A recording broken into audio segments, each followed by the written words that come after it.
Hey, good afternoon, everybody. Welcome to episode 23 of the Palmcast with just Teddy and myself today. I'm very, very excited about what I'm going to walk you guys through today.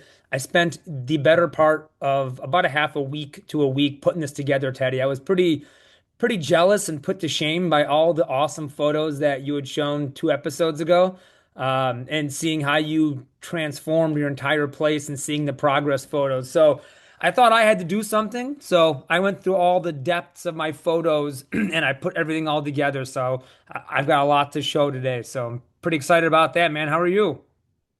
Pretty good. Just busy. We beat that horse every week. I think I'll just stop saying it because it's just our normal. But happy to be back. I love doing the Palmcast. It's like something that I think we both look forward to in our weeks. Gives us time to chat face to face, talk about palms like we love. But hold on, I got to pause you though. I don't know if you're. I mean, you can feel how you want, but I don't know if you should be jealous of my yard.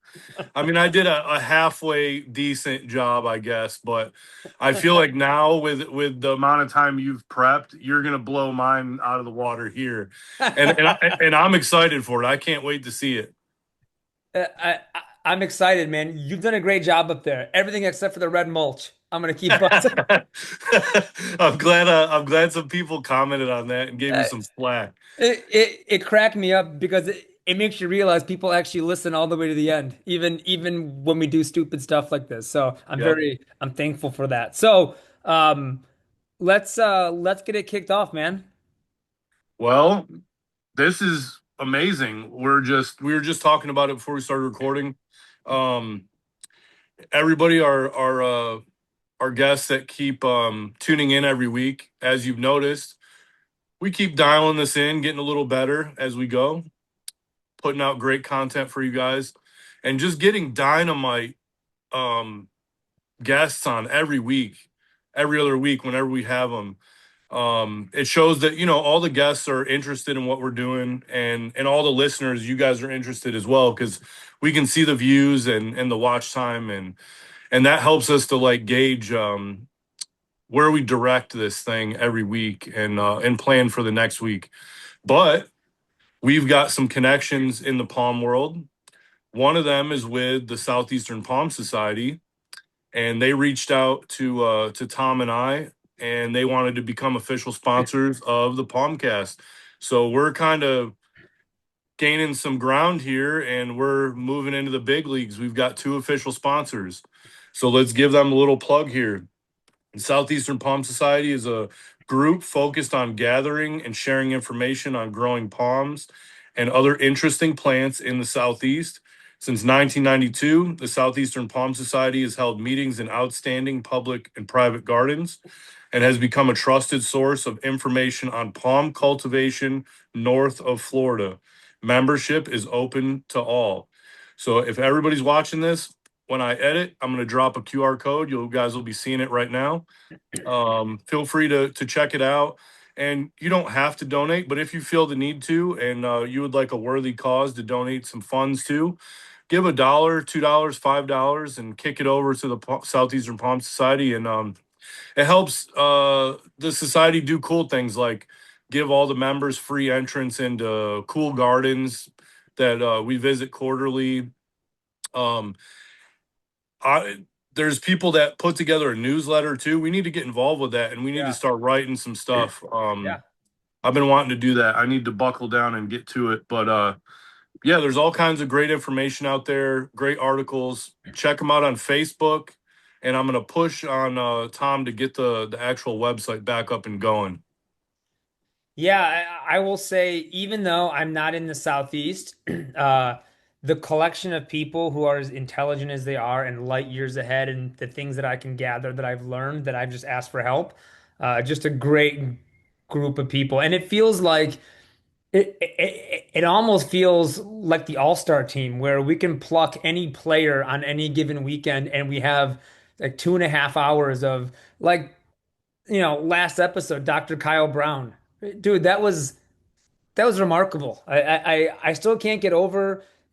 his dedication to the Palmetto, everything he's done following a single bald head island plant for 50 years. I'm not even 50. It's incredible. Yeah, exactly. That's the whole It's point. Like, wild. there's so many more members just from the Southeastern Palm Society that we really do need to get on because, as me and you know, we've got between the two of us, we've got diverse landscapes and differing weather and different stuff that we deal with, and a lot of stuff is the same that we go through, but stuff's personal to your own yard. So all these different people in different states from Georgia, South Carolina, North Carolina, Yep. you Florida.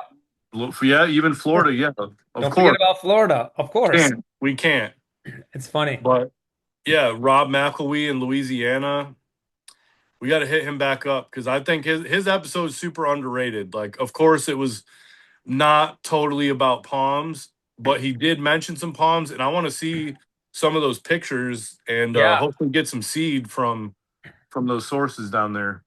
I agree. I agree. And I'm still thinking about Jeff Anderson's episode, and I hope my presentation is half as good as his. So, Jeff, if you're listening, I'm going to do my best to outdo you. Probably not going to be able to because my yard is not a neighborhood and then just like trees and a jungle and then back to a neighborhood again. That's just like it boggles my mind how awesome all these places look. So, hey, the one thing I'll tell you this week, man, is the one thing I've learned, and I mentioned this in our chat this morning, but the one thing I've learned, conventional wisdom was always told to me that sables, if they spear pull, it's if it's for any reason, whether it's cold or for drought, is generally like a death sentence. So I Right. always treated spear pulls as just like really bad end of events.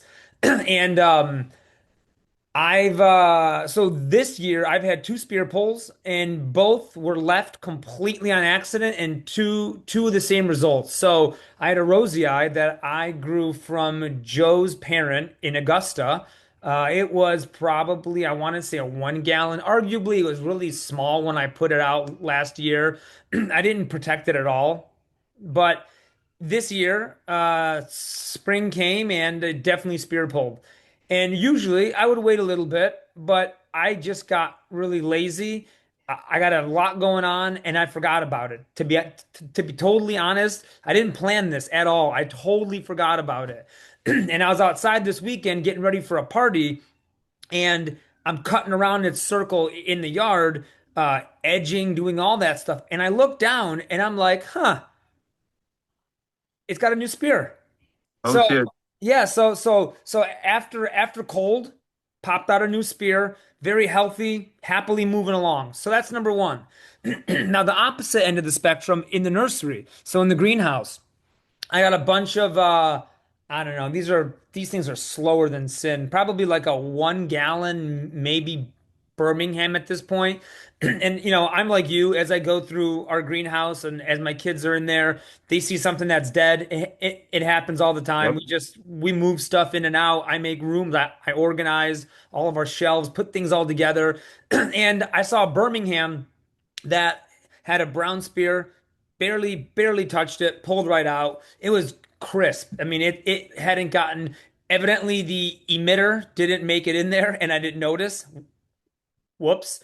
And so I pulled it, and I put things that aren't alive as I have time. I put them like in the graveyard, I call it, of the Yep. greenhouse area. And then when I have my days that I'm outside, I'll take all that stuff. I'll dump them all because I don't know what's in the soil. I dump everything out of precaution. And so I left this thing over in the graveyard for literally a month and a half because we went to our vacation in Gulf Shores. We had a lot going on this year, and uh, literally no water for a month and a half. It was dead. It was treated as completely dead. And a week and a half ago, I walk in there and I see a brand new lime green spear coming out of there. So this thing hadn't gotten water for like a month and a half, probably longer. It was in the graveyard for a month and a half. It was probably 2.5 months of no water in a nursery bag that big, very small. Rocks. I mean, the you could like take the pot and toss it at the wall and put a hole in the drywall. It was terrible. And so even from the drought, I was surprised because, I've heard cold weather spear pole recoveries, but like drought is one of those ones where it's like they just don't come back from death sentence.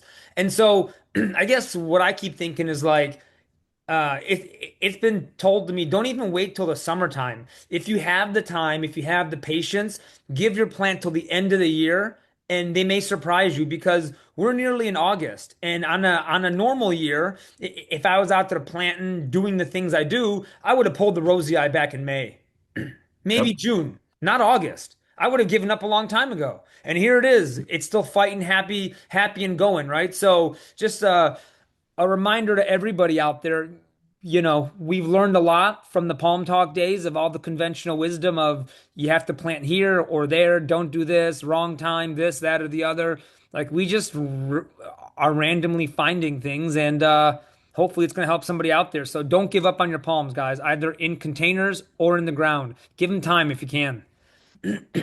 Man, what a plug for Jeff Anderson there with well, honestly, with what he said, because look at all the success that he's had in his yard, and he's done it on the opposite spectrum of what everybody says. He's Yeah. done it on more dry scale, you know. Yeah. Uh and that's what, you just said with this one.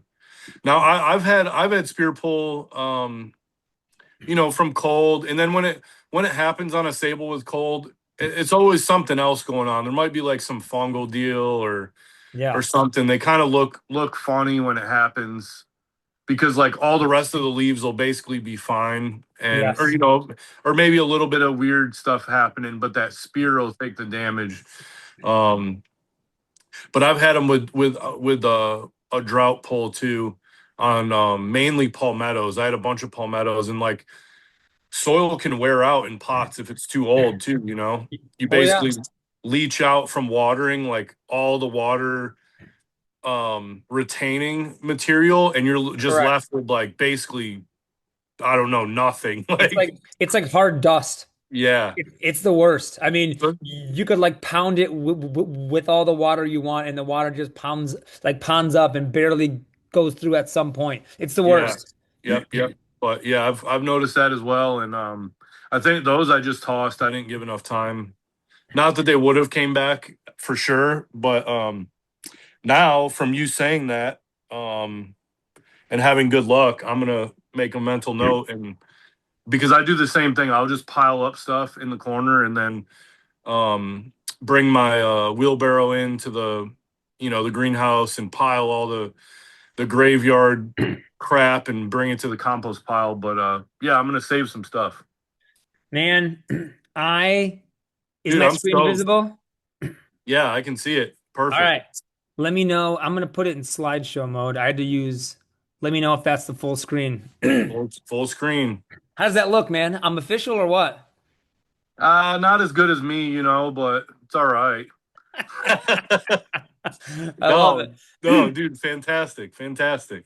I honestly, I saw your stuff and I was like, so uh part of mine is I think I just jumped straight into it, but part of mine for everybody out there, we moved from Illinois down to Texas in April of 2020.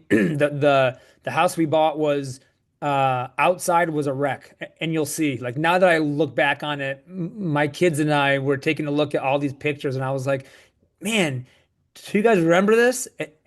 And they're like, is that the hill now? I'm like, yeah. They're like, it looks terrible. I'm like, yeah, it was completely uninhabitable outside. Like you couldn't play outside. It was so bad. So for everybody out there, please don't judge me on how it used to look. Just try to bear with me. I brought a cool 67 slides of like before and after and all the shots in between of progressions and stuff like that. So I'm gonna walk you guys through everything, and I'm gonna tell you some stories of some of the stuff that we had to deal with. So this is in April of 2020. So as you can see, our property was lined with oaks. We have post oaks everywhere. It's pretty beautiful. We have like an acre and a quarter. It's very strange. Our house is on the highest point of the property. Down here, this was essentially a ski slope down to what was an old stream, you'll see we built a huge retaining wall with 38 yards of concrete to literally hold back the hill so the house and everything didn't fall down the hill. Um, we when we built when we moved in, we actually had like I want to say 38 elms and oaks. Anything that was within 10 to 15 feet of the house got taken out because it was just way too close to the house. So it was a mess. So this is us when we had our first stuff done on the property. It was pretty rough. This is my backyard. You could tell this nasty landscape, all the brick everywhere. We had like crepe myrtles and they're growing into the house. I mean, this old deck back here wasn't really attached to anything. It was just like put up against the house. Like it was pretty ghetto, man. Like you could see there's no grass. Dude, Everything is I can't even tell where that is. Is that where did you replace that wall with another wall and that's where you've got like your Miamiensis? Is that yes. right? So the Miamiensis is like right here. Okay, okay, okay. Here's the step down. Our fire pit's right here. The outdoor kitchen's like right about here, and then the pool's all the way back over here. Holy crap, dude. That looks completely different. Oh, just wait. I got some other Un one. Unreal. Wow, wow, wow. It is night and day. Like all of these oaks back here. This is now a hill, and like this is where I have a bunch of sables over here. Our Mexicana, our Louisiana. These are all over here. But you could see like our dirt is complete garbage here. It is the garbage clay. It's unworkable. So I've put a lot of sweat equity into this property. So this is kind of the backyard. This is the other side of the backyard. The day the guys were here, and we did this in consultation with the pool guys too. Like we already kind of roughly sketched out where the pool was going to be, which is kind of over here. What's crazy is if you look right here, this is where our septic system actually used to spray all in the backyard. Now we routed our septic spray, all the gray water, to actually go over here around the whole front of the house and then up to the street. It's like 500 feet away, and the septic spray happens all out there. So everything is completely out of the backyard. Our backyard's kind of tight, which is kind of how it sits.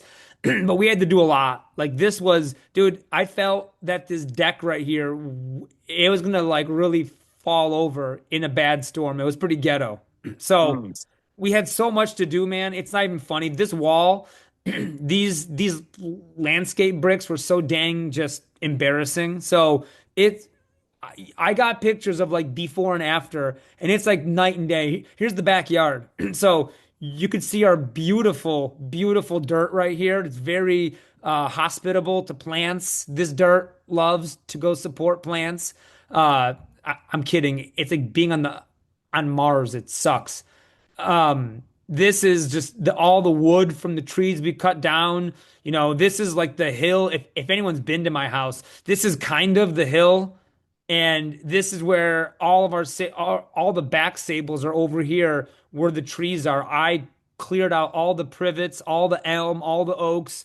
My sons and I, we did it all ourselves pretty much. We burned everything. We just cleared everything. We did a number. Oh, I have two of these. That's dumb. Um, this is looking.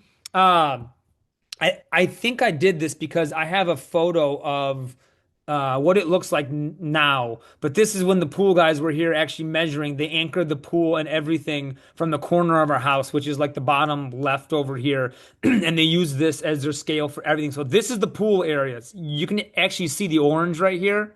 Here's the pool.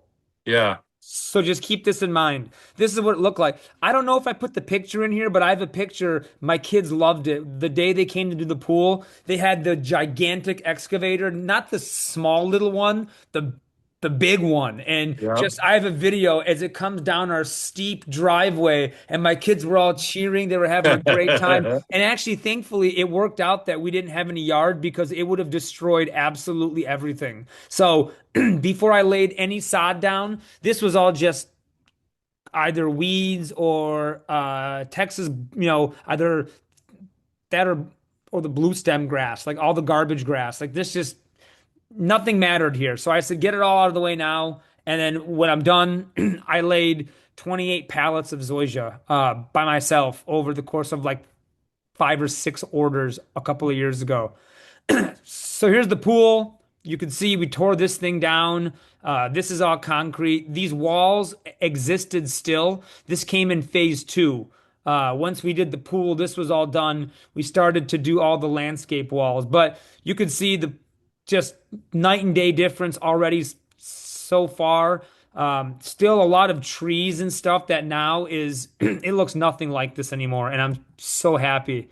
You can already see. So the beginning of my story is we moved in April, built the pool in August. October started doing our landscaping, and these guys are putting down all the our Bermuda at the time, which I had to kill all the Bermuda and do zoysia. Now that I know, but being somebody who moved here from Illinois, no concept of palms. So everybody out there who's like, I've been doing this forever, I haven't. But I've done a lot in 6.5 years now. But I told the landscaper, you can see I have some photos later, but these are our robustas back behind the waterfall. And if anyone knows what happened in 2021, we had our once in a generation freeze, and obviously it wiped out all the robustas. 2 out of the 4 trackies lived. These were the guy didn't give me any sables, which now that I look back, I'm like, why does nobody landscape with sables? It's just like, why wouldn't you put miners behind the wall? They probably don't have access to any, honestly. It's crazy to me. Yeah, it is crazy. And we're changing things with just what we're doing. And I know we've made an impact already just for the amount of plants we've sold. But seriously, if you're with a landscaping company, Yep, get some cold hardy sables and get them in your inventory and start offering them to your clients. Please, please, please. agreed. And if you need help actually finding any, um, talk to Teddy or myself. Seriously. We'll help you find all the stuff. What's funny is, you know, uh, if we would have planted miners in October and the freeze came in February, even if they were 1 gallon, I guarantee you 1,000% they would have lived. 1,000%. And what's so funny is, you and I have talked about this. Some people are like, "Oh, don't plant a plant in general after like June or July." And what's so funny is as I was doing this whole slideshow, I thought about all the things people have told me not to do, and I absolutely have not listened at all, and I've done all the things people have said not to do. And I remember I don't know what year it was, probably 2022 in the winter. um, I had a minor. Literally, I germinated it, potted it up. It was 22 or 23, but I potted it up. It was literally a 2 leaf strap leaf seedling, Sable minor, the smallest thing ever. And I remember it was, this always happens. In December, we get a warm spell, and I'm like, Yeah. yeah, this is great. I can do whatever I want. And I planted it on the north side of my house. So now it gets great sun. But for a good part of the year, it doesn't get any sun. Yeah. And that was the year where it was early December. We got like a quarter inch of ice. It was like 13 degrees or 14 degrees, and it was hellaciously cold. It was the worst conditions ever. And I literally just planted this poor little thing 2 weeks ago, and it was fine. It's now like this gigantic miner now. So it's like, it's the conventional wisdom of don't plant it. Well, A, where do you live? B, what are you planting? Like, there's lots of questions you have to ask before you could just tell somebody, Yeah. don't do that. That's stupid. So, No, for sure. 100%. And we've talked about this before, but real like I don't know what it is with just kind of the group that we kind of contacted when we and you first met. And it was like everybody had such a bad attitude. Like if I kill a palm by planting it, that's on me. Like, why are you Yeah. taking it so personal, though? It was like people were getting mad, though. Like, Egos, man. yeah, It's funny. It's some people really live or die by this stuff, and they live or die by their reputation. And so they were told something and then they just parrot it, but they've never actually experienced it. And so, you know, through no fault of my own, I just do stuff because I have a lot of plants. I can kill them. I don't really care. It sounds bad and mean to the plants, but it is what it is. Like you have to sacrifice stuff to get to know what you can or cannot do. So, 100%.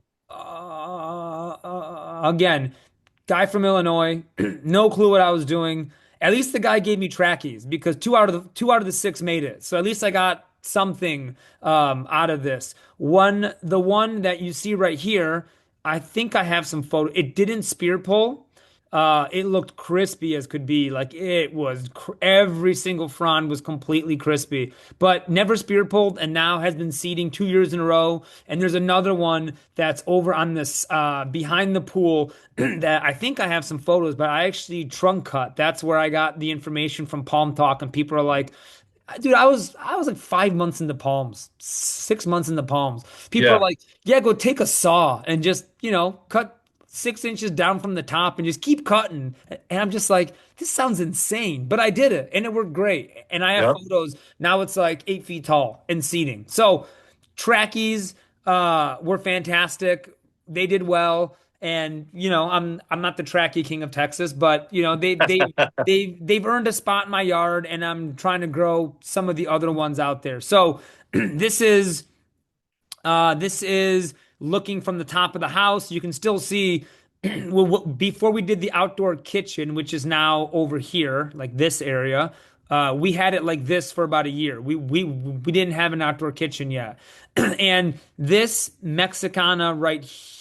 No, not that one. No, there's one right like here, actually right behind the pillar. And actually, it was that one, I think. It was right here. That's where it still lives. That's our biggest Mexicana, the one that actually has a trunk that's 6 inches tall. I bought two more for a total of the three. Two didn't make it, but now I'm wondering if I would have been more patient, they probably would have made it. But it is what it is. I bought three locally. And now that I look back on it for how big they were, I think they were a little bit overpriced, but it is what it is. The one I have, I love, and this all started our journey. So I'm pretty happy with that. So, but I knew, for some reason, I had some mindset. I was like, why don't I go buy some like sables? I don't know why, but I went out and I got a couple of sables. Um, hang on a second. Hold on. Man, I had a thought though. If all your palms would have lived, like imagine if the landscaper gave you all sable miners, right? And they all lived that first winter. You may have been like satisfied with your pool landscape and you would have never like grown into being the Sable King. Correct. So it's Correct. like blessing in disguise, you know what I mean? Because it like Oh, it a started hundred you on percent. that madman journey of to like where you're at now. 100%. There is no doubt in my mind that if I wouldn't have had all the failures and been steered the wrong way, I wouldn't have been pretty maniacal about where I ended up. So no, I'm totally okay with it. And honestly, even if the Robustas made it a year, they wouldn't have made it 5 or 6. So I'm glad that they True. died on year one, and I just pulled them Yeah. out, call it good. So um, that's what it looked like. This is before they built the fence, but you can see the Robustas. Here's the Tracky over here. This one's alive. This one's alive. This one's dead. And there's was one right here, and there's the one back over here that also died. So it is what it is. I'm fine with it. So this is kind of what I started with, everybody. You could see so many trees over here, and you'll see with the older with my current photos, you'll see kind of how we've gotten. This is the first Mexicana. So this is the one that started it all, guys. This is why I'm the Sable King of Texas. Honestly, it's this one. So And that's how big it was when you planted it. is how big it was. That's a good Barely. size though. It's a decent size, yeah. Yep. It was decent. And then came Winter Storm Uri, which was just a rude awakening and a really crappy way to get introduced to the Republic of Texas. I had heat, I learned about heat, and then all of a sudden I was like, oh my gosh, this is just awful. We lost power. Everyone knows the stories. And my palms didn't do very well. You could see, I mean, can you imagine seeing this kind of ice, dude? Yeah, yeah, I can because I have. It's bringing up bad memories of here. Yeah. Yeah. So I really didn't quite know. Even still, what's kind of funny, I look back on this. Now I know exactly what to do, what to look for, what to expect. At this point in time, I planted all this stuff and I had absolutely no idea what the heck was going to happen in April. No clue. I was so ignorant and so oblivious. I was just riding totally blind. So Yes. yeah. What was going through your head though? Did you think you were going to lose everything, or everything was going to live, or what? To be honest with you, I really wasn't crazy I really crazy focused on the palms at that point. I was just happy that my house didn't explode. I knew people that had pipes freeze and Oh yeah, all the yeah, yeah. all the fire stuff up in the attic. Those actually froze and like blew up all over the house, man. I was just glad that that didn't happen. True. Um, but no, I didn't really know what to expect quite yet. So I learned though. I learned pretty quickly. So this is our Mexicana on the right. Basically, everything croaked or it looked dead up until about Mm, here. I tried to find as many pictures as I could, guys. I did my best. I had to go through literally thousands of photos and copy and paste them into here. So have to bear with me. But this was where the brown was at ground level, and all I saw was burn. And I was like, oh, what's going on?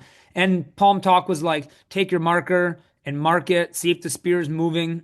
I yep. did all that, and obviously it began to move. The other ones, like I said, I probably should have been more patient. No spear pull. I didn't know, man. I didn't know, but it is what it is.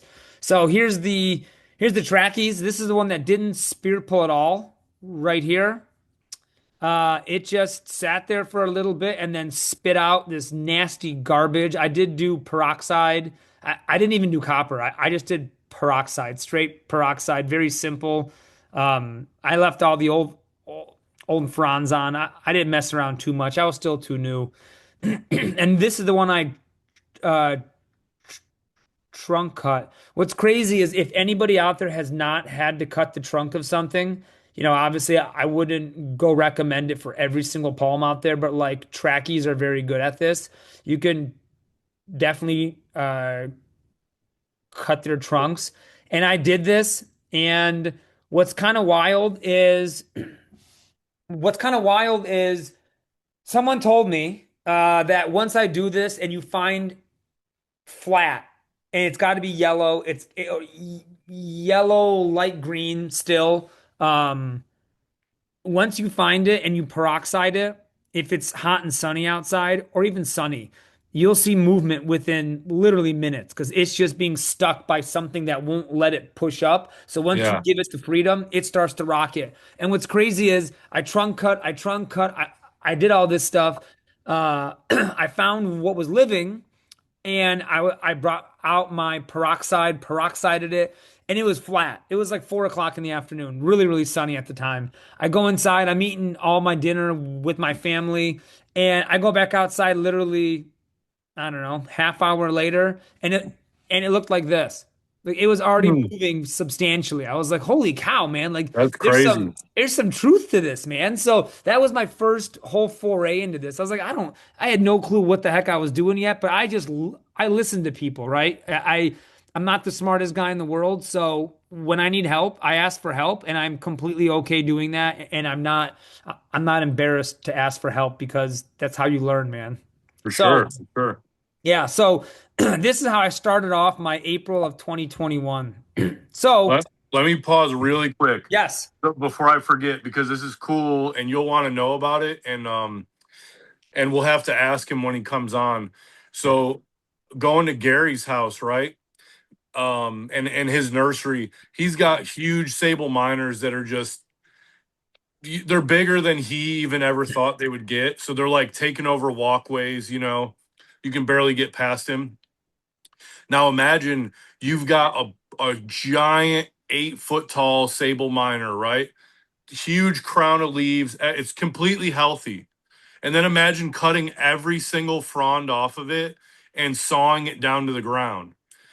That's what Gary has said he's done on numerous sable miners. He's like, if they start getting like obstructive in my way, I'll just cut them down and kind of get them back to shape like a boxwood, and they'll Really? come back. Yeah, and they'll come back, and he like kind of just knocks them back a little bit to get them, to get out of his way. Like if they're in the way, basically. He's got more Really cool. cojones than me. Yeah, yeah, it's interesting. We'll have to ask him when he comes on about it. Wow. Yeah, I generally wouldn't have thought sables would be very conducive to that treatment. But again, when you've got that many, he's an old hand, man. He's just not afraid to do it. Like Yeah, I couldn't imagine walking over to our Mexicana and just cutting it in half. right, exactly. I would, Yeah. oh my gosh, dude. I've worked so hard. And literally I could lose 6.5 years of effort or 10 years or 20 years. It just seems nuts to me. Yeah, you go on a work trip and your wife like got a landscaper to help you out while you were gone and all your like green fronds were cut off when you came back. Oh my gosh, dude. I would literally I would I would lose my mind, man. I would absolutely lose my mind.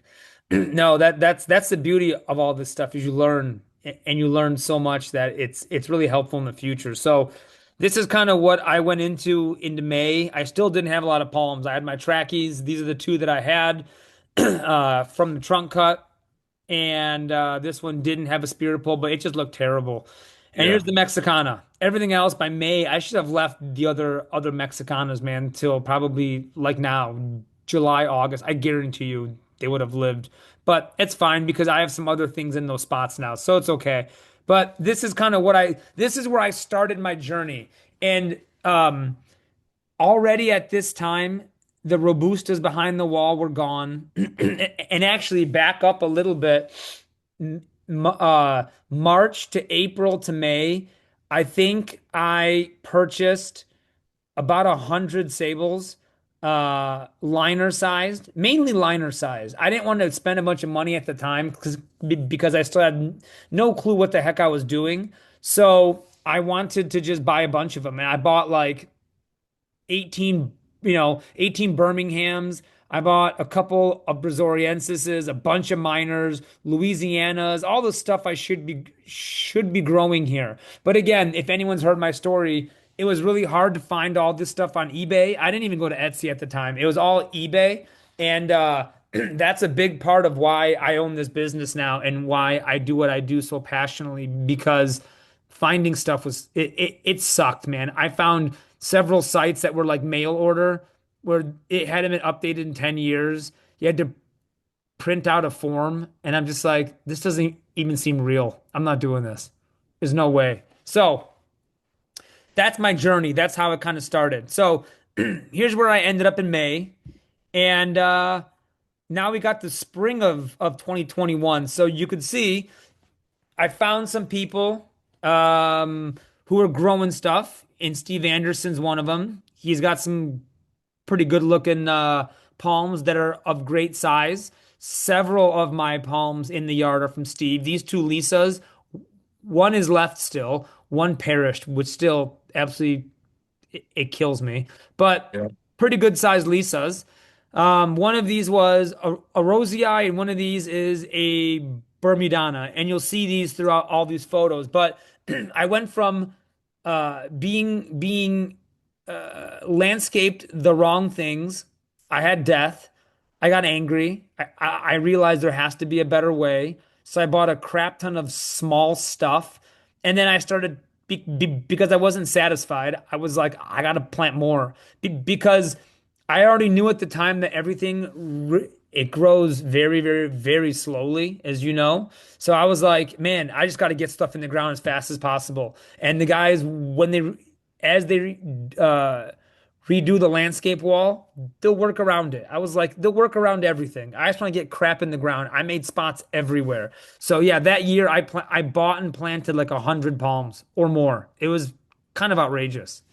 So for everybody listening, when Tom mentioned like 5 minutes ago on the last slide, during April, that he bought 120 sables or whatever, that was when me and Tom had just started talking and met Yeah. each other.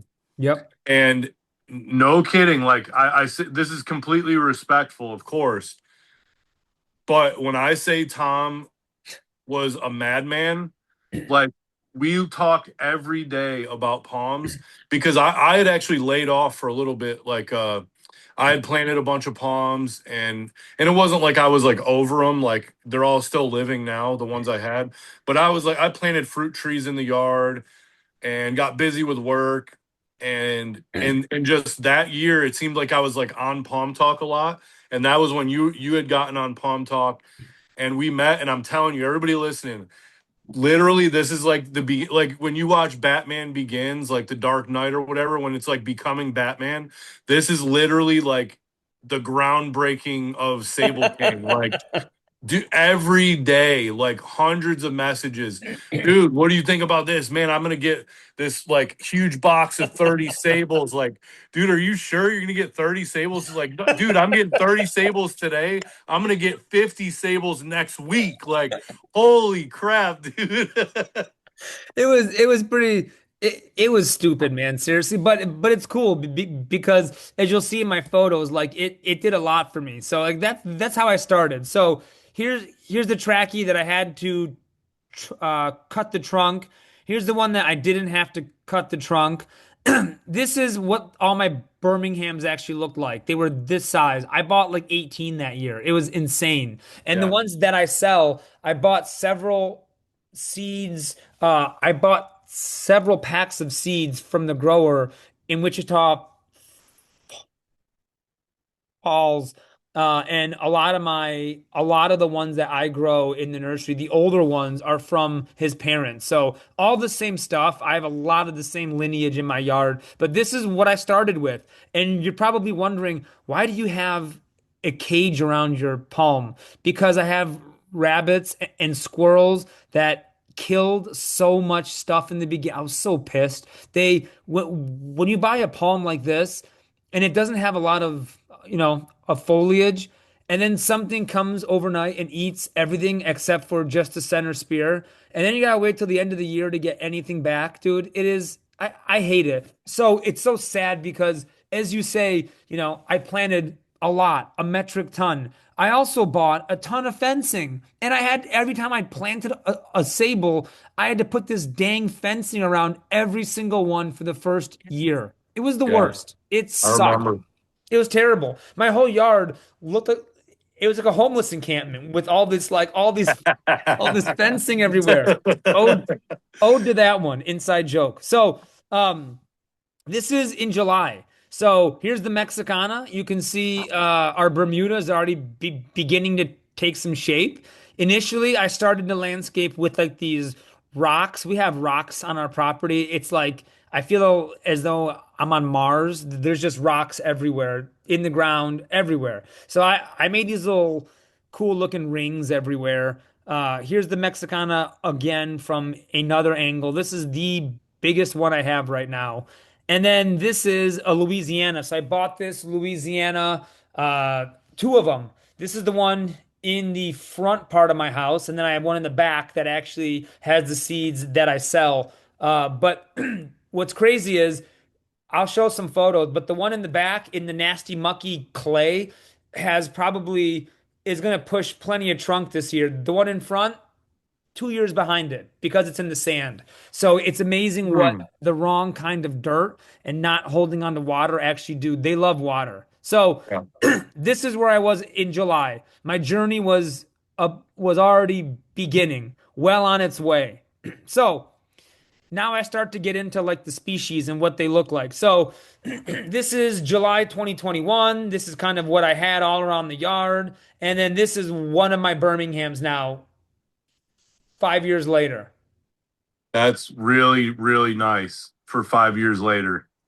That says a lot right there. Like, It's thick. It's very thick at the base. One of them, out of the 15 I have in the ground, mm, one has an inflorescence actually this year. So I may get a little bit of seed, but it's still it's a ways away. But I'm gonna have my own Birmingham that actually has seeds, which I'm pretty happy about. But I'm pretty happy with this growth, though. Honestly, that's fantastic. Are you kidding me? I'm very happy with this growth from the left side to the right side. Yeah, So but in 5 years, and you've had bad winters after 2021 also. every winter seems like it sucks. It's like Yep, 12 degrees. We hit 9 degrees. We had ice. We had everything. Yeah. It feels like every winter is terrible. And it never actually seems to get any better. So yeah, they've done, I'd say, remarkably well, to be honest with you. So I'm a huge fan of Birmingham. If you guys don't have a Birmingham, if Teddy has them in his shop, or I know I have them, go buy some Birminghams, guys, because they're just awesome palms. They're so resilient. They've been nothing but solid palms for me. I love them. Hence why I bought 18 or 15. I have them all over the place. So this is one that when I started, I don't know why. I don't know, Teddy. Did you have a palm back when you started in the sable hobby that like you had to have for no good reason at all? Like yeah, I looked for a Bermudana. And what was yours? Birmingham. Yeah. It was literally because of Gary's nursery. Gary Holler. I stalked his website for years before I ever even went down there and met him. Um, and that was like in the back of my mind, like I'm one day I want to go meet Gary Holler. And I was like, I don't know if I'll ever get there or not. But he, of course he's got palmetto and he's planted Urasana and done all kinds of other palms, but for some reason all his pictures and like the growth progression and the cold hardiness of Sable Birmingham, just like I locked in on that, and I was like, I've got to have a Birmingham, and that was like my go-to palm. Um, and I years later come to find out because I got my biggest one that I have from Chili Palms. Yeah. And then years later, I found out when I actually did go down and first talk to Gary that he was supplying chili palms at that time before that guy was growing his own. So that is a Gary Holler Birmingham. So like I'm so stoked on that. I love it, man. Over the years, I've gotten seeds of your Birmingham as well. So I mean, Yeah, it's funny, right? Because when you truly think about the people in this hobby, now that we've met a lot of people, so many roads lead to so few people, and Gary's one of them. for sure. Yeah, so so me, it was a Bermudana. Don't ask me why. Absolutely No, no clue why. I dude, I remember this because you're like, you're fascinated by Bermudana and I think it's cool, but I can't grow one. So I'm like, Yeah. on to the next subject, like Brazoriensis, and you're like, yeah, Brazoriensis is cool, but what about Bermudana, dude? Yeah, you're hooked on, and you still are too. I love them, and you can see when I bought them, and you also notice, um, you know, you had your red mulch moment. I had my like this is before they did our landscape wall, which you can see right here is tremendously different. Yep, But I didn't even, dude, I never mulched any of this stuff because I was kind of expecting the wall to get torn down. But like I said, I bought these and I just planted them and I said, man, the guys that are redoing the wall, they can come back and they'll work around it. So this was our Bermudana 5 years ago. Uh, Not a bad size, but it's never been taken care of or protected. And the Bermudan on the right is, I want to say this is just the other day. So every year it suffers a bit of burn, but the fronds by the end of the year are like 4 feet wide. Now they're like 5 feet wide. They're huge. They're so imposing. I love them. And it's gotten hardier. So if you can believe it or not, this used to burn 100%. Now it burns less. So I feel like as it gets older, our Mexicana had done the same thing. So I'm pretty optimistic over the next couple of years. And I've got two more in the yard that look either better, like this one. This is a Bermudana from the same seller. um, and the front of the house where the other one is like at this wall down over here and around the front of the house. So it's like right over here. It's not far away, maybe 50 feet. Yeah. So you can see this is this one yesterday, 2 days ago. So like these are getting substantially better every single year. So I'm pretty excited about that. So don't give up on Bermudana. Um, it's still up in the air. It's definitely going to take some damage or more damage. It's not a foolproof one, and you have to deal with some of the foliar burn, but it's one I wanted to grow. I planted it. I'm happy with it. This is our tank right here. So the middle, and I did these wrong. I put stuff in the wrong spots. But the middle is the Mexicana in 2021 in September, and the outside is the trunk yesterday, and then the right side is how it looks now. So you can see like it takes some of the outer older stuff takes some damage, but it's so big that it doesn't matter. It looks fantastic every single year. I'm so happy with this thing. It's getting so big, dude. The petioles are just it's yeah, Get that lawn chair ready. You're gonna be sitting under that thing soon. bro, any day. I am so excited about it, man. I love Sabal Mexicana. I do have Bermudanas. I know you do too. But if you want Mexicanas, I'm germinating. Oh, well, I already potted up like 150 off of Tony's. All of ours come off of Tony's parent in Dallas. These are Oh, nice. absolutely something you need to grow in Dallas for sure. Like these do just fine in Dallas. As they get older, I have one on the south side too that actually took less damage. So there's definitely a microclimate on the south side with the tree line being right up against it. So plus it's the south side too, so it gets pretty much all day sun. But This is but yeah, here we go. Sorry, the Mexicana. Yeah, dude, Texas native. You gotta have it. gotta And have then it. the next one, you just click to it. Texas native, dude. You gotta have it, man. So this is our Brazoriensis. This is the blue form that I got from Andrew Schrum, and Andrew Yeah. got this off of Gary Holler. Um, so I grew this out a little bit. I bought it from Andrew. Man, it's so crazy how this works. Andrew was actually selling only seeds on eBay. This is like 2021. And I messaged him. I was like, I don't want seeds. Do you have any plants? He's like, yeah, I have a couple I can sell. So I bought a couple, and this one went on the corner of the pool wall where the old tracky was. And this is about how big it was in August of 2021. And this is what it looked like just yesterday. I have to battle all the our Bermuda in the landscape stuff over here. I gotta like pull this stuff out. It's hellacious. I think I've seen people with the torches and you just burn all the stuff on the ground. I may end up Yep. actually doing that. But this is our Brazoriensis. We sell plants of this one in the shop. I just germinated another like 150 of these. These sell very, very quickly. Its base is getting really, really wide, and it has a beautiful blue color to it. Like I really love this one. It takes a minor amount of damage to some of the older stuff, but 90%, 95%, it looks fantastic every single year. And it's getting big. Is that as big as the Beast Sable next to the outdoor kitchen or no?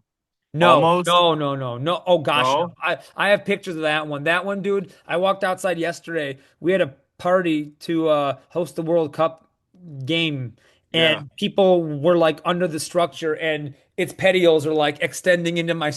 Dude, it's gotta be 10 feet wide. It's huge, dude. I have pictures of it.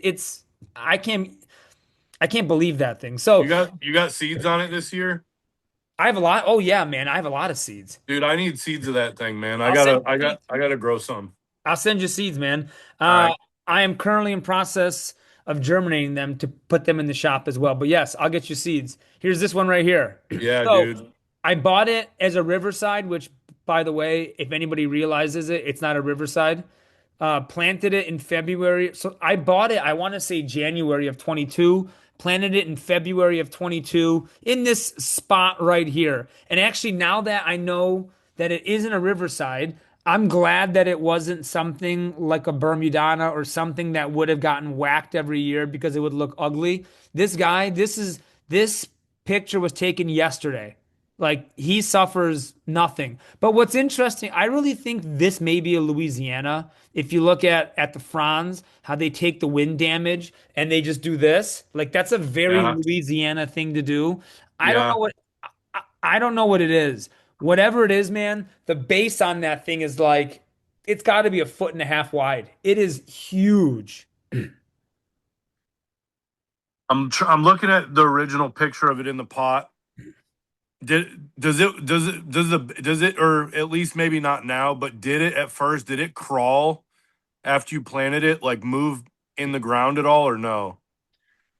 Um, Because it looks like it is in the pot a little bit, like it shifted all the way to one side, and yeah, that's it what. actually busted out the pot. It broke the pot in half and was going outside of the pot. And I may this is like super, you know, whatever, coincidental, anecdotal, whatever. But my biggest Louisiana is a crawler too, though. Like Oh, it's interesting. moved and jammed itself into this corner, which is good for it. Yeah, Um, but yeah, it definitely moved, and that's what it looks like that one did. It has those recurved leaves too, correct. like they're flat, but they've got that curve in them still. Yeah. I don't know, dude. That whatever it is, dude, it is stunning. It's huge and it's in a great spot. It never has damage. I have a feeling it's going to reach all the way to like the landscape wall, which is over here, and just go over that whole area. It's a beauty. I don't care what it is. It doesn't really Yeah. matter. I think what was it? 2 weeks? No, 2 weeks ago, uh, Kyle Brown said, he's like, sometimes we just get so concerned about what things are called. And if you like it, if it grows well, like that's all that matters ultimately. I don't know what it Yeah. is. I have no clue. It's not going to tell me.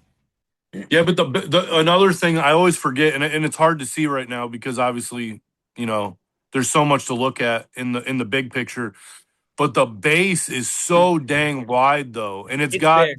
a tremendous amount of leaves. That's what kind of throws me off because I've Yeah. got all kinds of palms that I've watched for years, and all of them, like whatever it is, like you've got a huge sable minor, maybe it holds 12 leaves at a time and one will die as the next one comes out. You know what I mean? There's just this give and take.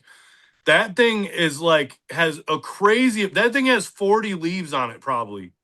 And It's they're all nuts. huge. It's nuts, dude. They're, as you say, prehistoric. Like they are dinosaur like. You could, if you run into that thing, it's going to take you out No, for sure. and it won't get hurt. Maybe not a truck yet, but you could hit it with a golf cart and it would stop it for sure.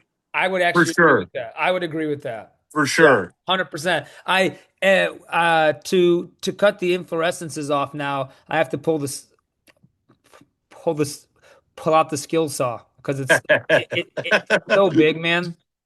So I like these too, right? So these are our Black Bernianas. These are from Chris Chance over in SoCal. Yep. 20, I started growing these. I got seeds from him, I want to say either early 2023 from 2022 harvest or 2022. Either one. The picture on the left is what we had initially, the first year of those growing in the shop. They were not very big. 20 a year later, look at how it looks in the middle. Yeah, it's nuts, dude. The Everybody amount of like, growth is crazy. dude, everybody that gets those that are lucky enough to like snag those from you when they get to that size, because like here's another, this is gonna like I don't know, maybe quell something that has come up that's kind of like an inside deal too. People are like, "Hey, why don't you have giant palms for sale?" What do you mean, why don't I have giant palms for sale? Well, for one, because they take forever to become giant. And for two, when people see them in that middle picture, they're gone. You sell out of them. So Yeah. they don't have a chance to grow to another size bigger. It's just kind of obvious, like goes without explaining. If you had that for sale, I want to buy that right now. Like I have a greenhouse full of palms and I want that. It's fantastic. And what's crazy too is Tom and I have been going back and forth of like, what is this thing? Is it a Bermudana? It's not. Well, at least to me, Tom and I were talking this morning about the founder's effect. Yeah. Maybe it's a population that had separated itself and doesn't have to share all the characteristics of the original population. Maybe, I have no idea. But anecdotally, I've told him the seeds are, I want to say they're reasonably close to Bermudana. They Really? they do match the range of Black Berniana though.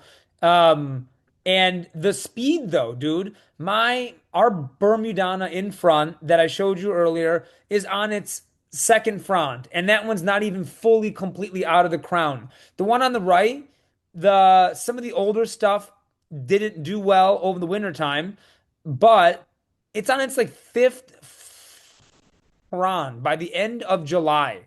And they're getting wider and wider and wider and wider. This thing is Yeah, an that's good. absolute, it's fast, man. Yeah, Fast, it's really good. absolutely fast. It is not slow at all.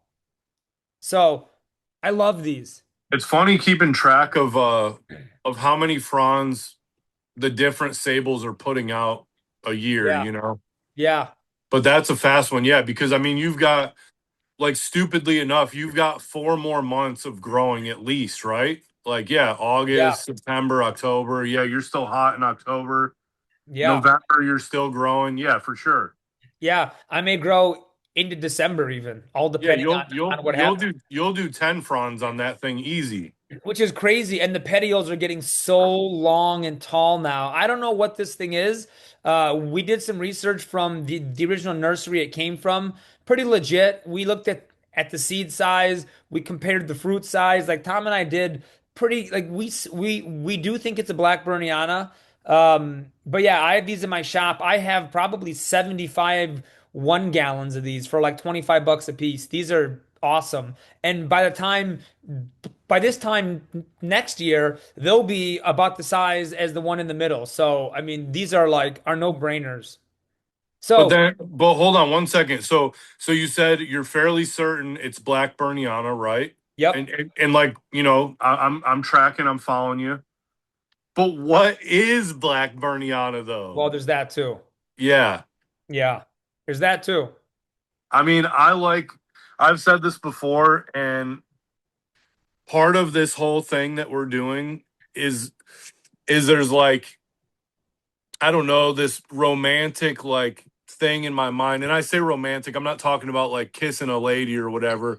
I'm talking about like adventure and Yeah. pirates and like the whole idea of Black Berniana that like it may have been transported to Europe from the Caribbean, grown in Europe, and then transported back when the Americas were like, Yeah. really getting heavily populated is crazy. I love that whole idea of that. How it found itself back to Hispaniola is amazing. Who Yep. knows? I mean, I agree with you. That's part of the allure. It Yep. absolutely is part of the allure. So this is a Domingensis that Tom sent me. This is the Valdosta Domingensis. Um, we're up in the air as to whether we think this is actually a Domingensis. Now, you know what? I didn't put the pictures in here. Man, I should have. Now that I think about it. So, uh, it was given to Tom as a Domingensis, so we kind of have to take take that actual take the precedent there. Yep. Um, and he sent it to me. It was what it looked like on the left side there. It was a good size already. What's interesting about this one is I actually protected this one over the winter time with a frost cloth, and some C9s just to keep it warm. And literally, I'm not kidding, Teddy, not even an ounce of burn. Not even the tips. I was absolutely shocked. Now, what's crazy is I should have put the pictures in here, man. The seeds are big. Like they're not palmetto. They're big. And when I germinated them from the actual strap leaves, they were thick. Like I always said over to you guys, like these are thick as could be. And they're Yeah. really, really fast, like very, very fast. Within a month and a half of being potted up, they were on their third leaf already. Like they were rockets. And Mm. and this is the one from Tom, but I'm growing a bunch of them out to take to my ranch. What's interesting about this for anybody who's bought these from us or from Tom, um, if you look at the petiole, I don't have a picture. You can kind of see on the left side down here. It's kind of hard to see, but you can see it has the scruff and tomentum of like a maritima. The Yeah. petiole is like dotted with all the uh tomentum and the speckles on there. And Yeah. Tom and I were thinking that's a pretty Maritima kind of trait. So maybe I I don't know that I want to say that it's that, but whatever it is, it definitely has some Maritima in it because it that's a unique trait that's not shared across that many other sables.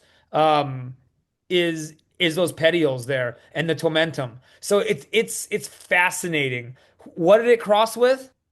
No idea. Whatever it crossed with, I always wanted a Maritima and I killed two or three, absolutely roasted them. Not for zone 8, not even for zone, I mean, even 8B. I know Joe said he doesn't even, actually bother in Augusta. So Yeah. if I can get a Maritima effect with something stronger, man, I hit the jackpot on that one. So I got a bunch of these in the shop, but I definitely want to store because we don't have a consistent seed source of these. So I'm going to hold on to like a dozen, 2 dozen of these and not sell them and grow them out because these may really be something super special. We just don't know what it is. But at the moment, it's called a Dominguensis. Yeah. I've never, that's one sable, and I have grown a ton of sables, like every kind I can get my hands on, minus like, I'm trying to think of what I haven't grown, like Antilensis, Logidiana, but Dominguensis is like one of the more common ones that I've never grown one though. I Yeah, don't know I why. haven't either from seed. Yeah, I don't know why. it's hard to find who has a seeding parent. I don't know. I want, does Frank have seed? Yeah, I'm sure he does. Maybe. Maybe. I don't know. But I don't but know there aren't. either. I mean, obviously, Tom has planted some in Florida. There's probably some at the Coastal Botanical Gardens, but there aren't a lot of people that have them. So it's not a common one. So True. whatever this thing is, I like it. This is another one. Tom's got some theories that I, I'm not gonna take his thunder on this one, but we'll do that in another show. So this is the one that you sent me from Gary Holler. This one was very small when you sent it. It was a gallon, and I grew it out. I want to say for like a year and a half or 2 seasons. And I plopped it in the ground in 2025. I want to say it was like August. So end of the growing season. I shouldn't be doing this, but I was like, screw it. I pulled something that died. And this is what it looks like as of yesterday. This thing is finally getting, dude. This is if you're not growing a green Urasana in Dallas or 8A, 8B, you're doing it wrong. I keep saying this. I have green Urasana in the shop. I'm germinating more. They are fast.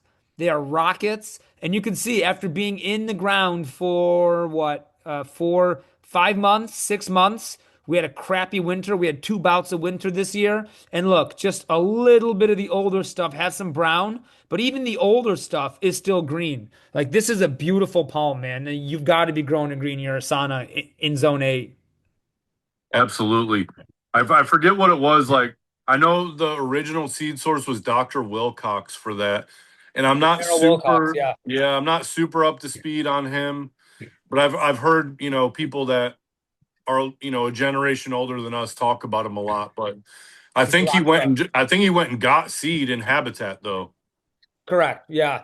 Dr. Wilcox he's responsible for a lot of things. Yep. So this is one, in the fury of buying stuff, I also bought a couple of needle palms. Very Um, good. I did. I bought four. Uh, One of them spear pulled, but now I know after the first winter, now I know that that's normal. I pulled it, I think. Yep. But anyways, I've got two that are a decent size here, and I got a couple that are going to go to my ranch as well that came from you actually. But this is how it looked like back in the day. And I know you're starting to grow a lot of these, so that's going to be great because there's not a lot of availability of needle palms out there. Dude, I've got an almost insane amount of needle palms. I Like, need some. I, I I need a dude, couple. dude, we'll trade if you want. I like an uneven trade because there's some stuff that you have that I want. Those seeds from the beast being one of them, but I'll send you a bag full. I I got it. finally cracked the code, kind of like germinating needle palms from seed. Yeah. I'm trying to think in half gallon, I've got 60, 70. Wow. In 1 gallon already, I've got 30, 40. Wow. And then I've got three huge, deep 5 gallon pots full of seedlings right now that came up. I've Oh, pro- like by the time those get potted up, I'll have like 200, 250 in that range somewhere. he's the needle king in a good Dude. way, Yeah, not a dude, drug where user. can you get them, dude? We need Well, them. that's the point, man. I mean, I think you and I are doing cool stuff that like at some point down the road, people are gonna be like, those two crazy guys had done something good. So this is up against my house, kind of in the half sun in front of the laundry room. But you can see it probably has seven trunks now, if not more. It's got seed every year, I'm pretty sure, but it's Yeah, not it being looks great. pollinated. But it isn't being pollinated by any other one around it though. So No, it looks great. And I, needle palm's another one of those that don't get talked about a lot, but they are really variable too, though. You'll yeah, get ones that are like super bushy and have a lot of trunks. or yeah, Other ones or that are just more, solitary. yep, more solitary. And then sometimes you get ones that don't grow; they just Yeah, stay small. But yeah. yeah, needle palm, it's a must have. You have to have it. So I got this one too. So th- it's Miamiensis is something I it's crazy. I look back and I planted this thing in 2022. But what's so funny is I bought it so small. It maybe had it was small, but I planted it and I forgot about it. I neglected it. Man, with all the pictures I take, I didn't even take pictures of this thing. I feel so bad because it just didn't do anything for a while. And then Yep. it felt like 2023 had some characteristic leaves, didn't look very exciting. 25, like I didn't take a picture in 2024. How terrible is that? But 2025, I was like, oh, it's starting to actually grow. And then this year I walk outside and it's like above my head. I'm like, holy crap, this thing is moving quickly now. And it's got a solid base to it. So I'm really happy with these Miamienses, both in speed, in hardiness, and the form. It just looks really, really good. It's got highly custom palmate. Like it just looks, it's a great palm. I'm very happy with it, and it hasn't flinched at any of our winters. Man, this is taking me back right here because I'm like I'm seeing all these like phases of like our friendship too. And I remember this phase because this was when uh we had gained a lot more experience, and we had this theory that year that there was a few palms that all fell kind of in the same range. Etonia, Miamiensis, Yep. and we kind of threw like Rockland Palmetto in there. But what our idea was that these were way hardier than people were giving them credit for. And Yep. this is another one we caught flack for. Don't waste your time and money. No way you're gonna plant an Etonia in Tennessee. No way you're gonna plant a Miamiensis in Texas. No way, they're dead. You just wasted your money. And I've still got my Etonia in the ground. It's slow as sin, but it's still alive. And look at your Miamiensis, though. Man, Amazing. I am really proud of this palm. It has done substantially well. This is one of my favorites, unknowingly one of my favorites. Didn't even realize it, didn't think about it. I love this thing. I'm very, very happy with it. Super, super happy with it. So I sell these, and if you're in zone A, you need to grow Miamiensis. Like they're a beautiful palm and they're extremely hardy. Dude, you got to do this. Look up, not right now, but later. Don't forget, look up on Plant Delight's website. They've got a picture of a Miamiensis that is like their seed parent or whatever for when they were selling them. Yeah. Your picture is like a dead ringer for Is it that really? one. Oh my god, dude. Oh my god. Stunning. I love it. And you can see how I started on the left side with old siding, crappy landscaping, no mulch, hard dirt that was garbage. The mulch certainly helps, guys. I'm not going to lie. What's For sure. interesting, in Texas, we have to water our foundation. So there's like drip lines all throughout the entire landscape bed. So these sables get an hour of drip in the summertime every single day, 5 times a day, 6 times a day. It 6 times, 10 minutes apiece. So these guys Oh, okay. constantly get some water all the time. So here's some other Birminghams I got. The guy, the guy that I got all my Birminghams from, he came by, he dropped off some seeds that I bought. He was in the area. And he's like, I got these bigger, like 3 or 5 gallons if you want them. I was like, yeah, I'll take them. He gave me for free. I was like, okay. And I planted them.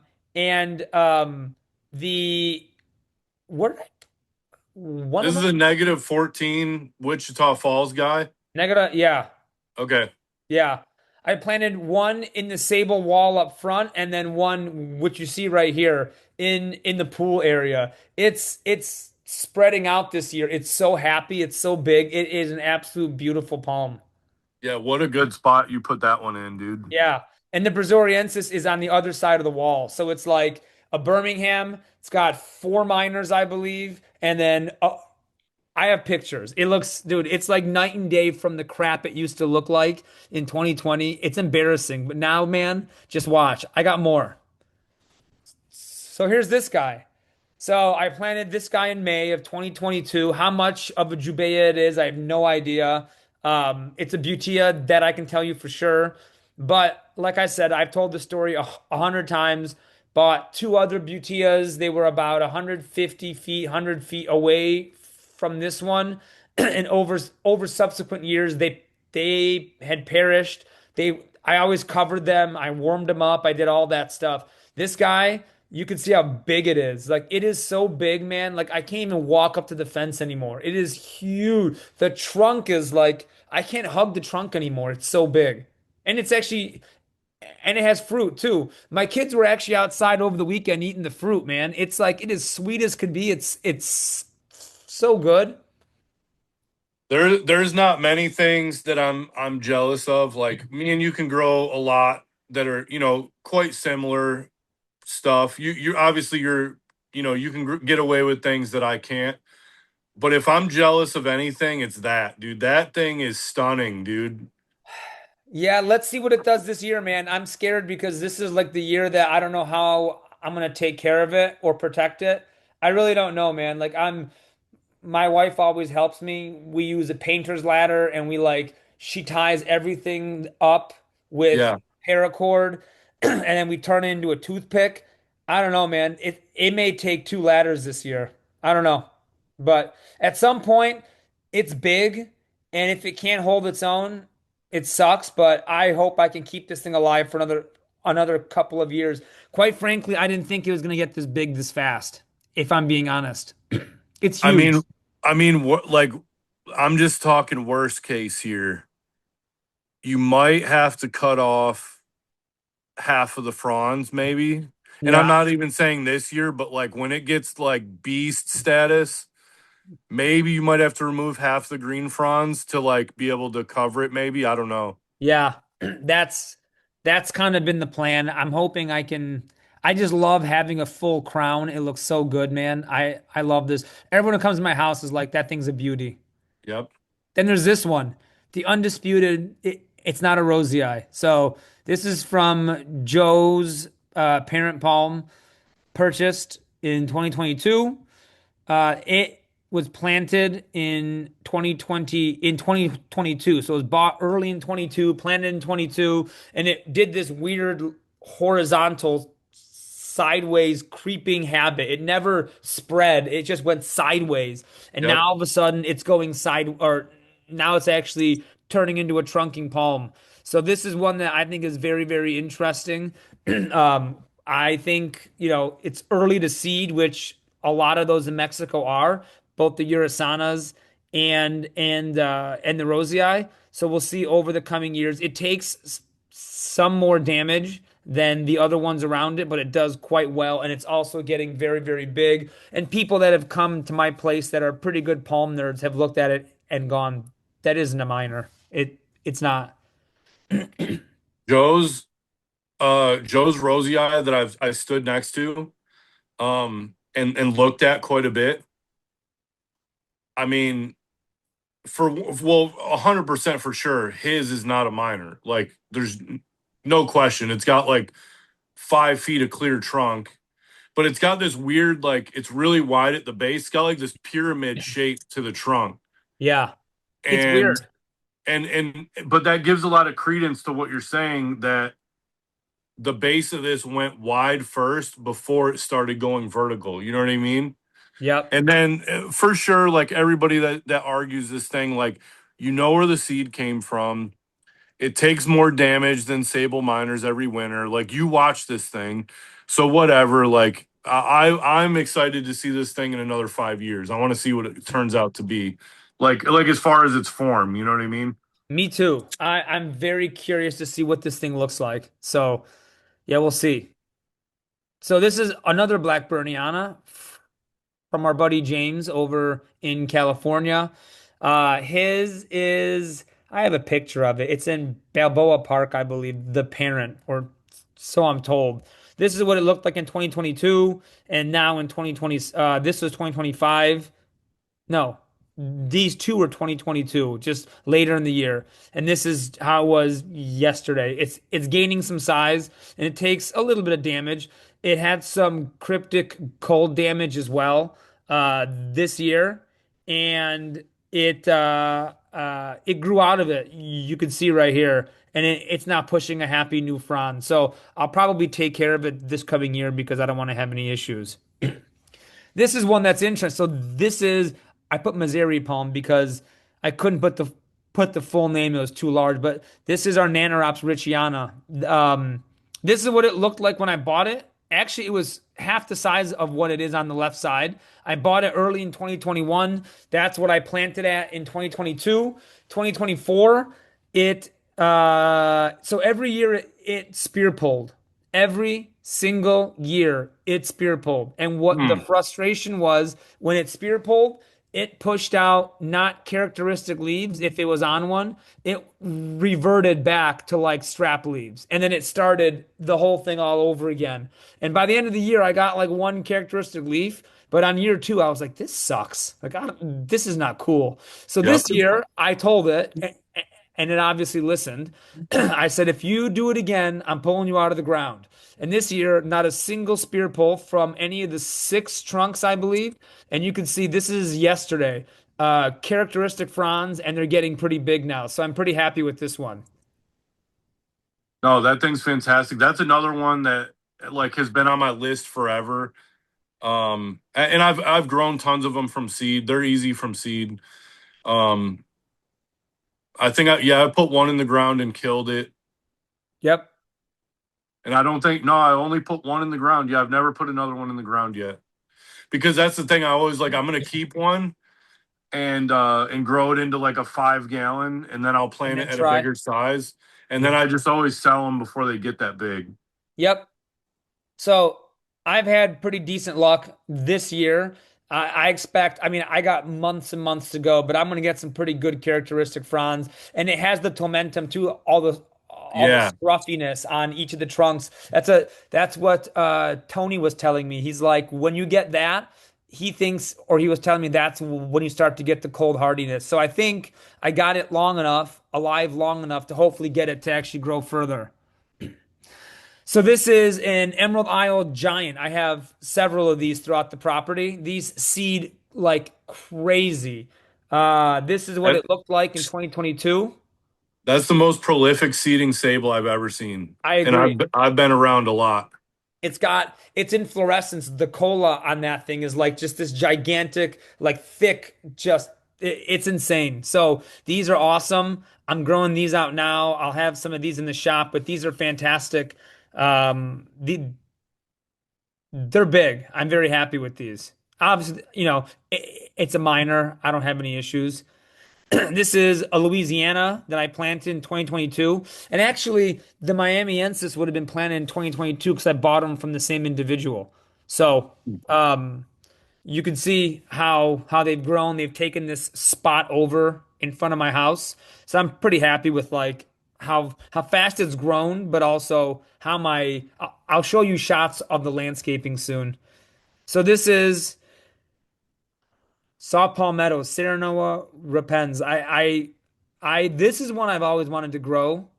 Uh, Yep. even, you have our Burmidana too, but like I hunted these for a long time and I planted it very small.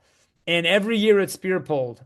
Every year. Even if I covered it and heated it, every year it's spear pulled. Hmm. This year it's got six trunks, didn't spear pull, and it's silver, it's beautiful. A couple of the outer fronds turned a little bit of a brown here, but in general, man, this thing is like I look, it makes sense as things get older, they can handle cold better as they Yep. mature. But man, I love this thing. I am absolutely patently in love with this palm. No, it's like picture perfect right now. I always that's one thing that always catches my eye when I'm in Florida because they stand out in the landscape and they look different. You know, you They can always do. spot a saw palmetto. They do. But dude, that's fantastic looking. And it got way bluer over the years too. Yep, It yep. didn't have any blue in the beginning. Mm. So these are ones that I know are near and dear to your heart. So these are yucca rostradas. I bought two of these things on eBay as like the smallest little plants ever. They were like 25 bucks. And my wife's like, "What are you putting in the ground? This is so dumb." And then now they're huge. Yeah, So exactly. only 4 years later. And what's crazy is this one on the left, it gets more sun. So you can see it's substantially larger. It's beefy. The one on the Yep. right gets less sun. But still, man, they're so beautiful. They are carefree. They never have Carefree. problems. Cold doesn't matter. They have drip irrigation around them, so they actually get a lot of water, and they don't seem to have an issue with it.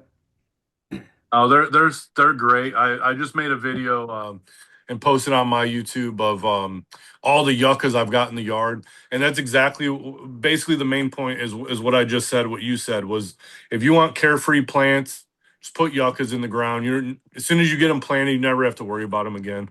Yeah. I need more of those, by the way. I gotta take some to the ranch and I need some in other spots. I love them. They're incredibly beautiful. So, Another Texas native. yeah, man. So this is our Tamaulipensis. When I planted it, it was a Tamaulipas, but now it's a Tamaulipensis. It didn't know that its name had changed. Yeah, Um, so as you can see, I plant stuff small, man. Like I'm not afraid to plant stuff small. Like I feel like for the things that are hardy, I want to see how hardy they are. This is one of those ones where people are like, "Don't plant it small. Don't plant it small." I'm like, "Yeah, whatever." And so I did. And finally, this year, you can see it's starting to spread out. Now, what's going to be funny? It's next to a bald head island palmetto, which they're like essentially touching now. So me and spacing, not a good concept. I'm not very good at it. But these two are going to be like completely butting heads here pretty soon. But it's finally it has a weeping kind of a growth pattern to it. It's strange. yeah. They are a little strange. Just a strange looking palm, and not strange in a bad way. Like some palms, like I can't think of a sable that's ugly, but some palms just are ugly. Yeah. They're not attractive. So this isn't strange in that way, but like I guess I'm saying that because anybody that's ever said, "Oh, Tamaulipas is or Tamaulipensis is it's just a minor." No way. Like, how could you confuse the two? When you see them close to each other, they don't look anything alike. Yeah, I agree. There's a lot of instances like that where I'm just like, that's not a minor, dude. Like, if you've seen enough minors, you can figure it out. And that's not one of them. So this guy's gonna get big. I think next couple, I have one up in the landscape wall in front, which is now starting to get about half the size. So I feel like it didn't do anything for a long time. And then this year, like it just exploded along with its neighbor, our Bald Head Island palmetto. What's crazy is, so this is from the seeds you and I got off of Bald Head Island back in 2022, early 2022. Yep. And what you see on the left side, I planted all of them, and I still have about a dozen in pots outside that are in like that are in 3 gallon pots right now that are going to go to the ranch or go other place. I planted three here, but those are like really sentimental. I'm a hoarder, so I haven't sold those. I sold one maybe or two, but I'm not going to sell that many more. This one I planted just like you see it, very young, just like the rest of them.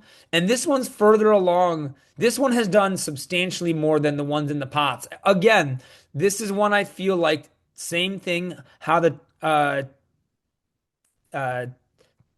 Tamaulipensis. It didn't do anything for a while. I feel like this year it just exploded. Like it's finally a great size and it's really picking up some steam.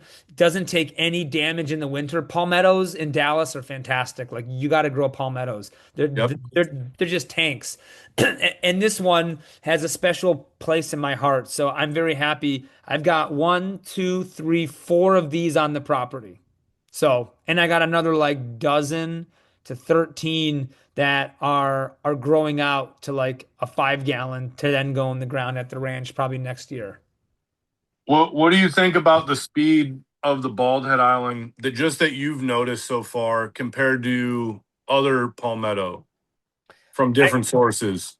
um I mean, Oh, I'd say they're slower, but is it that much slower? Not really. I think I have some pictures of my big palmetto in here. Hopefully I do. But that one just took off. I just think it takes a couple years to get going. Once they get going, I don't know that they're that much slower. But again, if you looked at my weather this week, like this is it's sable weather, man. Like today was sure. 105 outside, Yep. 108 this week, 103. It's going to be 100 for a good 7 to 12 days. I'm telling you, water's one thing, but these things crank up when it gets hot. They adore the heat. They absolutely do. Yeah, absolutely. Yeah, I walked out at what was it, 4:30 in the morning today to go to work, and it was 82 degrees. And that's just incredible here. Like, does wonders for all the sables. You can just tell by looking at them, you know? Yeah. So this is next to our Bermudana in front. This is a Beaufort, a North Carolina minor. I mean, probably pretty close to Emerald Isle giant, if you will. All the North Carolina miners are huge. This guy's Yep. big, finally starting to get really, really big. So I'm pretty happy with this guy. Not much here to report other than it's a sable miner, it's hardy, it's big. That's about Yeah, it. I don't ever have any exactly. damage. This is a strange one. So this is our Defuniak Springs. I the one on the left is the first batch I ever grew, and that's 3 years ago. And on the right side is what it looks like now. I just potted it up to take it to the ranch next year. And Yep. then the middle is its base. Like that's pretty good for 3 years. Dude, very good. I'm glad you got that picture on the left because you can see, like you always talk about your ranch, but I always in my mind when you say that, I think about your when you were sable ranching at your house like that, and you had the little corrals for all of your sables, I dude. know. Well, you can see it over here. I have pictures of that. That was so stupid, but yeah, I've gone through many No way. iterations and No, stuff. you had to do it though because how mad would it make you when a bag would knock over and dump out all the soil, you know? I know. It was terrible. This is a Phoenix Theophrostes. So this is I bought these seeds. I acquired these seeds. This is them in 23, and this is our Theophrosty just last week when I potted it up. This one's is going to go to the ranch too. Pretty decent speed for only 3 years. Yeah. I would say. No, that looks great. Yeah, for sure. And then the next one's even better. This is also going to the ranch, which is going to scare me how I actually transport it. So this is a Canariensis that Mm. on the left side, this is what it started as. We grew this one also from seed. That was it in 24. And this is what it is now. That should do good at your ranch, no? Maybe, maybe. I think it's going to have a tough road to hoe, but my hope is that it's warmer than it is here, even marginally. We get less ice, although not last winter. And if I can get it to a good size, that's going to be my ticket. I got to get it to like one more year, and but it's going to stab the heck out of me whenever I move that thing. I'm going to have to put on some like chainmail outfit so I don't die. Maybe put that one under like some high canopy, like some pines or something. Yeah, So you get there's a little bit of overhead cover, you know? Yeah, the whole area I'm gonna put it in has like really high pine overhead, so that yeah, it's probably not a bad idea. But sorry, I keep cutting you off, but No, this it's is okay. like, it keeps like reminding me of stuff that I need to ask you about. What we talked about this a while ago, and I keep forgetting to ask you about it. Uh, there's a Phoenix that's in Dallas near you, right? That you drive Yes, past, you can see it in a yes, backyard or something. in the Is front that yard, is right in that front of still the door. alive? Oh yeah, it completely defoliated, and now it's got a half head of hair. Every year it does that. Every single What, year. what do you think it is? Does it look like a Canariensis or It's a something different? Canariensis. It's a Yeah. Canariensis. Yeah, and they don't take care of it at all. That says a lot. Yeah. So, but it's like 12 feet tall. It's a beast. So I think possibly sighting, possibly age. It had a couple of warmer winters the first few years of its life. Yeah. I don't know. I'm hoping that I can get this thing big enough and maybe have some luck at my ranch. So I love Canariensis. That's another one of those where like I just love them. This was actually given to me from Mr. Levert. This was a green Urasana from his. Tom gave this to me when I was actually in Georgia at my parents' house. He drove by. I met Tom, brought me that and a silver Urasana, but that's what it looks like now. It's pretty good size for 2 years of growth. Absolutely. Well, are you kidding me? For 2 years of growth? Yeah. Yeah. And I didn't realize it up until like last year, but there's like two other seedlings in there. But when I potted it up last time, they're so intertwined that I just have to leave them alone now, and we're gonna see what happens. There's there's the main trunk, and then there's two other individuals relatively close. I've been told that they should have already died by now. Who knows? Yep. I don't know. Here's a silver Urasana, also from Joe. This one's slow, but this is what I got it at. It's in a tall bucket. It's hard to Oh, that's see, cool. but it's That's a a good good pot. size. It's a good size. No, that's a slick pot that you put it in. Huh. It needs a big one like that. Yeah. How good of a dude is Joe, man? We don't give him enough credit. Or maybe we do, but All these it's guys are good. rock stars. It's good to always mention Oh, him. I didn't even finish a couple of these. Palmetto Casiarum hybrids. This is how they were when I planted them 2 years ago. Imagine fully palmate fronds and like 3 feet 20 foot wide. of clear trunk. Not that fast, but they are fast. I didn't get to all of these. I do have some good progression shots in the end. And actually, if I go through all my photos again at some point down the road, I can probably actually make a whole new presentation that has even more. But I planted this whole row, and this row I'll do updates. This row looks awesome now. It's substantially larger. There's like 16 sables as you come up to my house now. Here's the back landscaping. Here's a McCurtain. No, this is a Louisiana. This is a McCurtain. This is A Miamiensis is right here. This is like a couple of years ago, but it, Oh, it, but that's it a looks a good lot spot where different. that is. I never see it from that angle, but yeah, that's a great spot next to the stairs and Yeah, the landing right there. Yeah. yeah. And the Nanoprops is right here. It's like Oh, up against okay. the stairs. Sweet. So this is what we started to redo this in July of 2021. This is as you walk up to our front door. So the yuccas are right here. Our Bermudanas right here. Our Beaufort's here. Louisiana's here. Tamaulipas is here. And Bald Head Island on the other side. Then our needle palm is right here, up against like this window. This is a Louisiana. I have a Birmingham here, a minor here, a minor over here, and now I got pomegranates. Now you can see what it looks like now. It's like actually turning into a jungle. It's pretty cool. It's actually has some Yeah. life. Dude, I love seeing the front of your house. I love it. I'm working on it, man. There's a lot more that I got to do. I'm not even close to being done. This is one. This is the trackie that had made it through 2021. And right here, you can see how small this is. Hopefully, you can see that. But this is a minor that people are like, don't plant it. It's too small. And here's a Louisiana. Don't plant it. It's too small. And you Yep. can see how they look like now. The trackie's getting taller, and these guys are like taking the bottom area up. So it's pretty cool. It's tight, but it's cool. I enjoy it. I love every time you post a windmill picture. It makes me happy. Warms my heart. Here's all of these Sable Row on the south side of my house. This is before we even had any sod. Here's the Birmingham I showed you earlier that you had mentioned is uh an awesome size. The rosy eyes like right here. Yeah. This is a Bermudana, a green Urasana, a Lisa. I have an open spot, and then I have a Mexicana. So that's how they look like now. Here's the Birmingham. The rosy Mm. eyes like over. Actually, that's the rosy eye. Here's the Bermudana, uh, green Urasana, Lisa, and then a Mexicana. So like they're starting to actually get some size, and that part of my yard actually looks nice.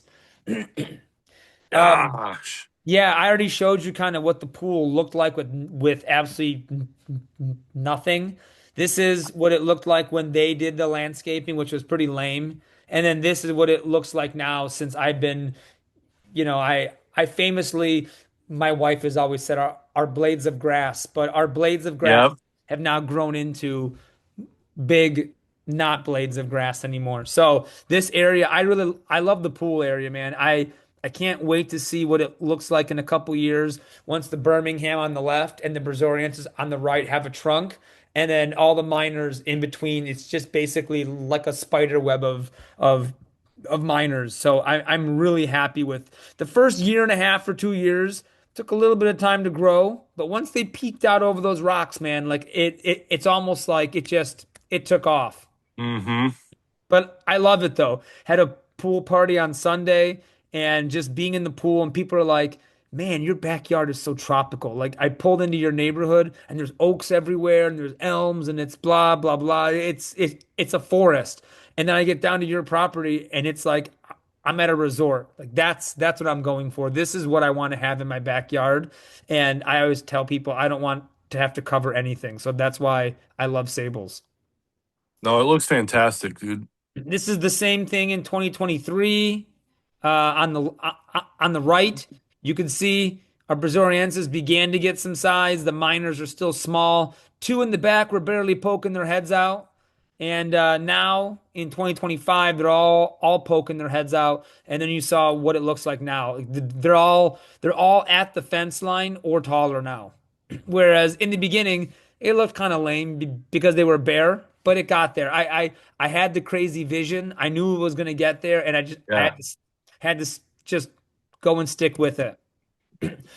For everybody who thinks, oh no, this is not 2026. This is wrong. This is Palm Hall 2022. For everyone that thinks that like I don't buy palms, dude, I've spent so much money on palms. It is like the Yep. stupidest thing ever. This would show up to my house after a week, and my wife would be like, "What is going on here?"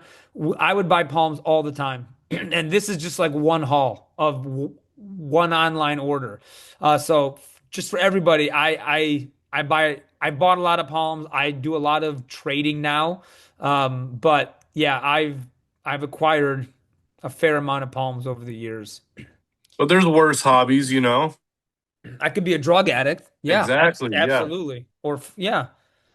So this is the backyard. This is before we even had any zoysia. This is all our Bermuda. This is in the beginning. This is that's now a black Berniana from PDN. This is our Louisiana. This is a Birmingham back here. So here, actually, I can map it out. This right here, our Louisiana. That's that guy. This is our Mexicana. It's that guy Yep. right here. This is the Urasana was not here at the time, but that's over here. This is the Birmingham. That's this guy right here. This is a Braziliensis blue form. It's that guy right here.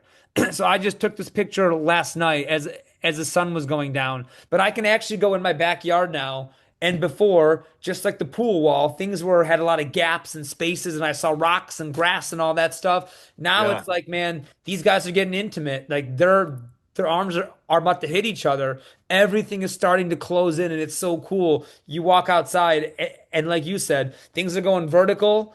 All the fronds are getting huge, the petioles are getting long, and everything's all touching each other. It's everything is either at my height or above at this point, which is so cool to me. And it's only been 4 years.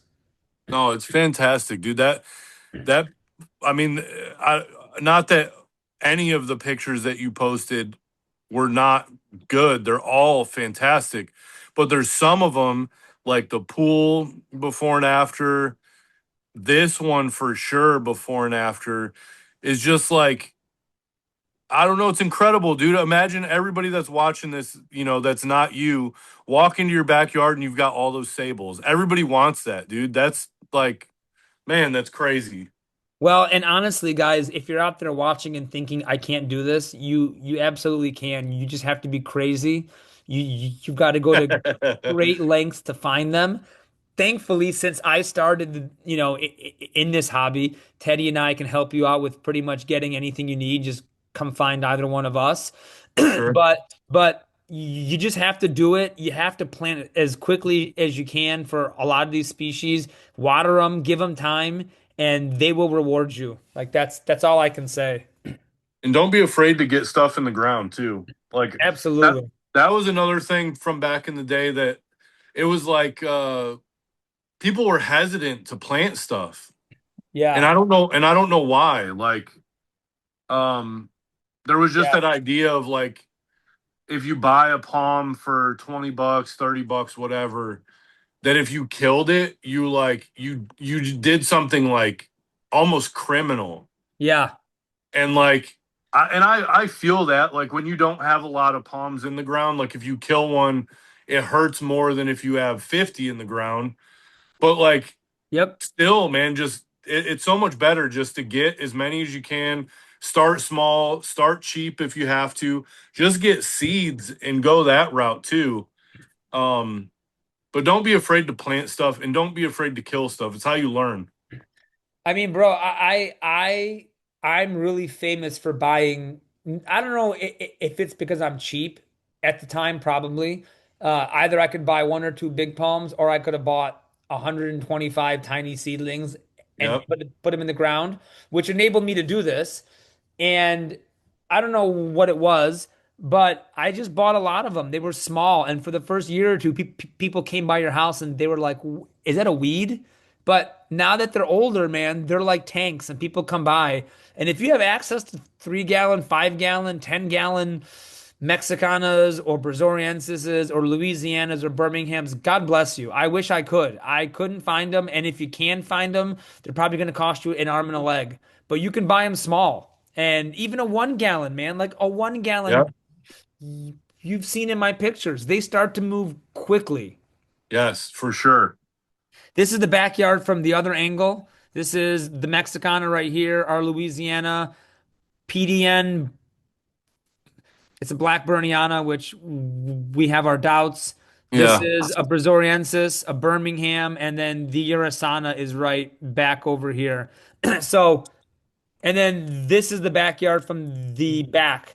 So you can see like this beauty is dead. This beauty is dead. This is our Birmingham. This is our Louisiana. This is our Brazoriensis. Like all of these guys have just gotten so much larger. And what's so funny is if you look right here, this is how it was, man. It was like two little crappy straplies popping out of the ground. But a couple years later, man, I love them. Yep. Paradise. The Blades of Grass King. I am the Blades of Grass King. These are just more shots from 23 to now. So you can see kind of the exact same palms. Here's the Mexicana, here's the Louisiana. This was not, well, that's now gone. Here's the Mexicana, our Yep. Louisiana, and the Urasana. Like this is where everybody hangs out. This is where the entertainment area is. So to have these big guys just right here, it makes me so happy to know that I won't ever have to worry about them. They're just carefree and fantastic. Dude, so good, man. This is the backside of the pool area. Here's the Birmingham in 2022, and 4 years later, that's how big it is. It's grown pretty quickly, hasn't it? No, no, dude, that is fantastic, Everybody substantial hates on growth. Birmingham. Everyone hates on Birmingham, man. I don't know why. Yeah, because you were talking about that earlier in the year too, like that you had just all these Birminghams hanging around and nobody was buying them. And I've had that same problem. But you said you got rid of a bunch of them, didn't you? I did. After that episode, I sold a bunch of them, and I actually have people inquiring about them now. So I probably still have another 25, probably I'd say at least a 3 gallon or larger. Yeah, it honestly takes people. A lot of people need to do their own research too.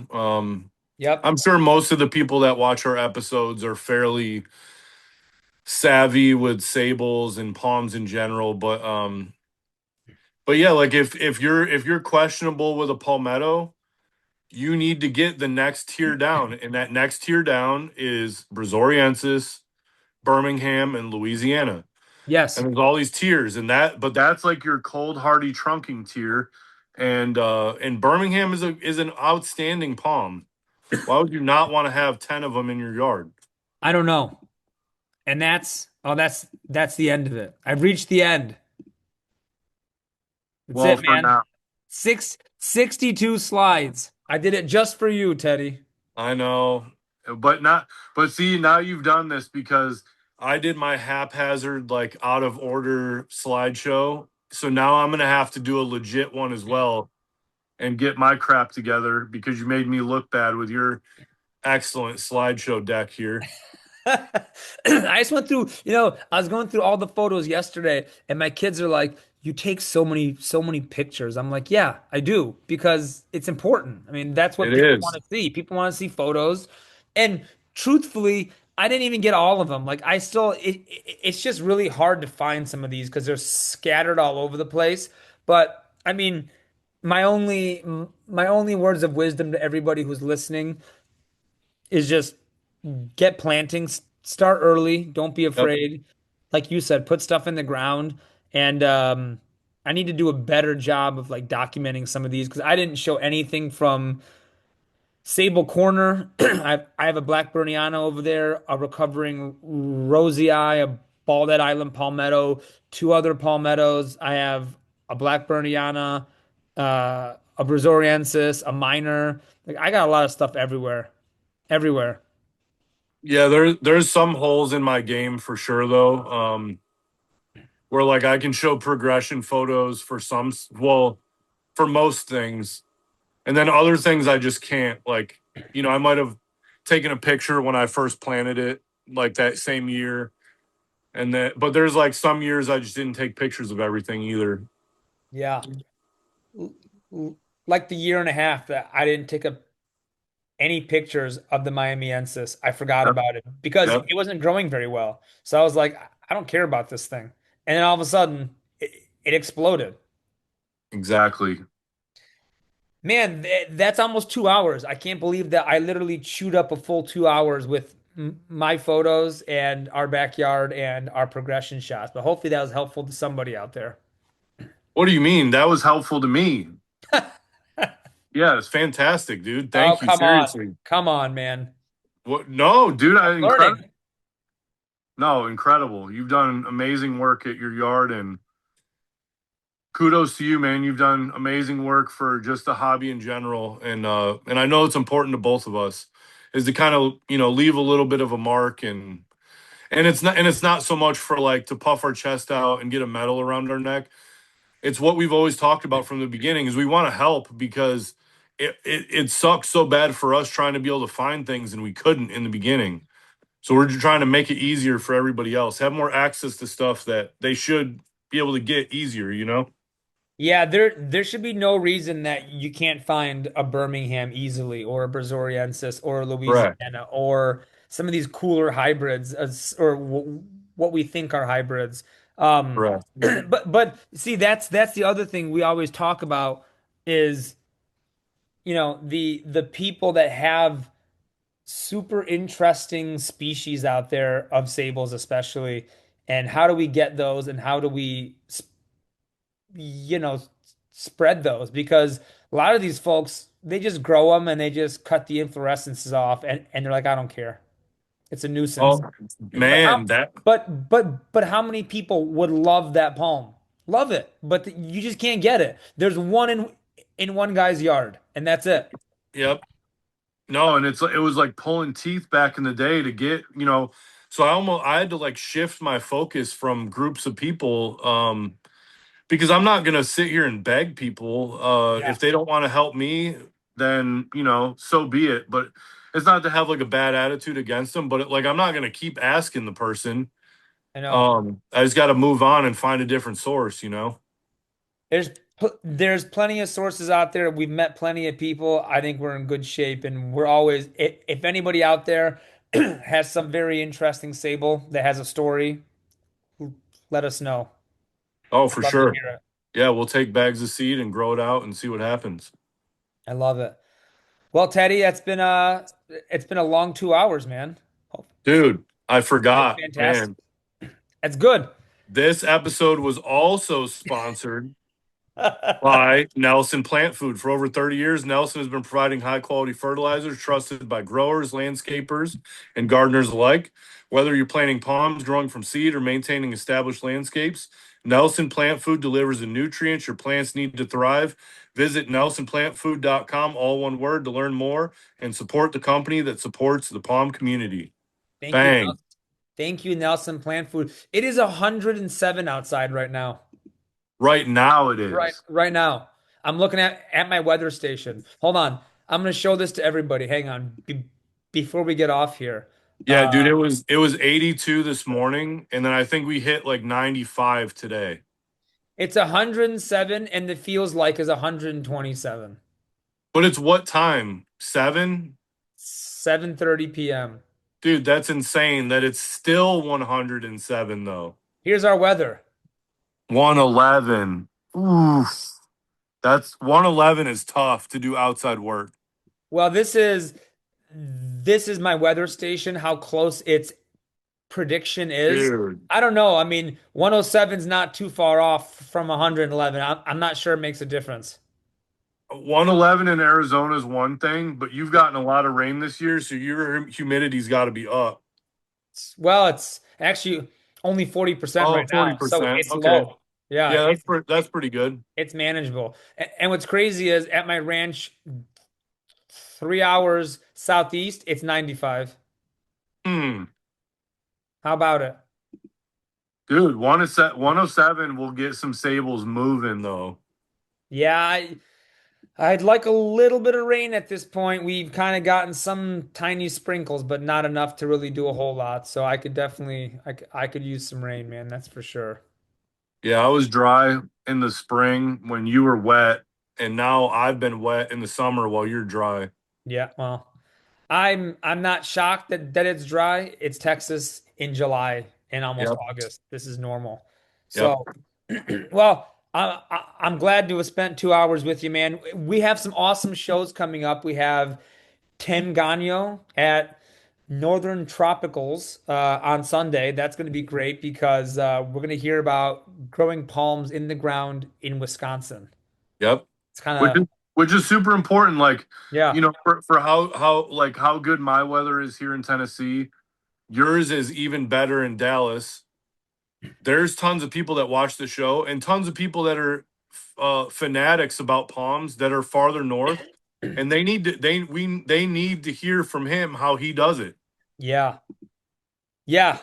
I agree. He's a grower too, so that's cool. Yep. And then after that, the August, we got Scott Wahlberg, which actually is a native to the area down by my ranch. He's got a cool story. He spends a lot of time in the woods identifying things and just out in nature. So he's just an incredibly intelligent guy. Also connected to Dr. Creech. Everyone's connected all roads lead back to the good doctor. Go figure. Go figure. Have So you have you talked to Creech lately?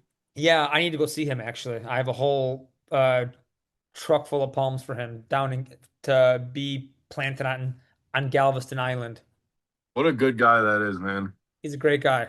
Yeah. And I don't want to spoil it because we don't have some people locked in, but we've got tentative locked in guests, some serious high profile names coming. Stay tuned. You do not want to miss these. Don't want to miss it.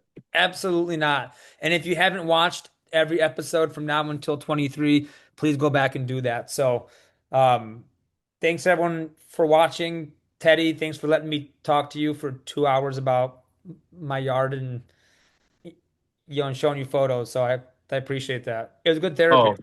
Oh my God, man. Like I said, I look forward to this. It lets us spend time together, BS about palms, which we both love. I don't know, maybe I'm probably top five people that have seen the most pictures of your yard, I would think. Yeah, And I haven't seen this depth until today. nice. So what a treat it was for all of our listeners slash watchers. But it was a treat for me as well. So thank you, dude. Seriously. Yeah, no, it's good. Tom does a good job. Um, Tom does a great job of his stuff. So I felt like I have to keep up. So I'm Yep. working on it, man. I'm working on it. Yeah, me too. I got to get my stuff together. All right. Well, thank you, everybody. Episode 23 of the Palmcast with myself and Teddy walking through my yard this time. And we'll see you next week when we have some other guests on. So thanks, everybody. Thanks, Teddy. As always, I will talk to you soon. See you, Tom. Thanks, man. Take care, guys. Bye.